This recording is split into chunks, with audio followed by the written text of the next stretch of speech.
This week's blog post was entitled "Yatsenyuk Stay of Execution." Of course, it's a allegory for the fact that he survived his no confidence vote. And I'll go into more details, but there were two key events this week. Number one, the president called for the resignation of the prosecutor general and the prime minister.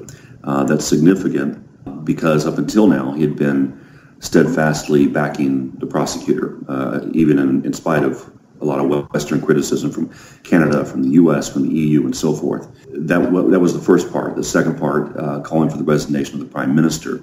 Now, Yatsenyuk's been the prime minister since essentially Euromaidan, so he has been in the job now 2 full years. Both moves a little bit surprising, but in the end, Parliament had to approve it. So what happened was, with regard to a no confidence vote in the cabinet, they did a little bit of sleight of hand. They had 2 votes. They had the first vote with 247 deputies, 226 is needed.